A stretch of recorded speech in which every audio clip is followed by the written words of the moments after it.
Your motivation disappears after just a few days of working on your goal. Here is why your brain betrays you the moment you start doing something meaningful and how to fix it. Motivation relies on dopamine, the brain's reward chemical. When you finally decide to change your life at 3 a.m., your brain floods you with dopamine. That's why you feel unstoppable. But here's the catch. Dopamine spikes when you anticipate a reward, not when you're actually doing the work. This dopamine release is like a test from your body.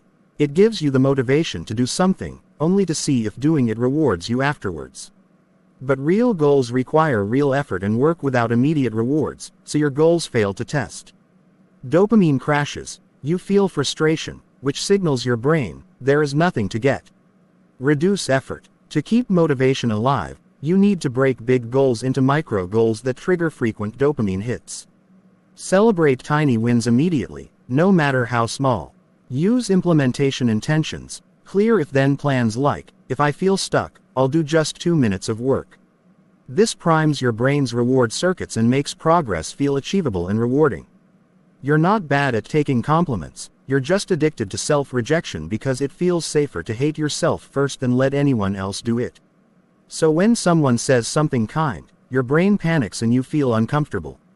When compliments make you uncomfortable, the issue isn't the compliment, it's a mismatch between your self-schema and the feedback. Your brain maintains a stable self-image by filtering out information that doesn't fit. This is called self-verification theory. We unconsciously seek confirmation of who we already believe we are. If you see yourself as not good enough, any praise feels like a lie, triggering discomfort instead of pride. It activates the anterior cingulate cortex, the brain's conflict detector. It flags the compliment as a threat to your identity. So instead of integrating the praise, your brain protects your current self-image, and you start to feel uncomfortable. Instead of asking if you deserve the compliment, shift focus to what the other person risked by giving it. Genuine praise is a social risk, it's vulnerability. When you recognize their courage instead of judging yourself, your brain moves from defense mode to connection mode. Next time, say something like, "That means a lot coming from you." It stops the reflex to reject, and lets the compliment land as truth, not as a threat. You think you're being nice, you say yes to everything, avoid conflict, and always put others first. But people-pleasing isn't kindness, it's manipulation dressed as selflessness. And even worse, you start to lose your own identity. People-pleasing looks like generosity, but underneath it's driven by fear, not care. Psychologically, it's a fond response to relational threat. When your nervous system senses disapproval, abandonment, or rejection, it doesn't fight or flee, it submits. You sacrifice your own needs to keep the peace, hoping to feel safe. But there's another layer. People-pleasing is also about your image, your status. You agree not because you want to, but because you're terrified of being disliked, and over time you lose access to what you actually want.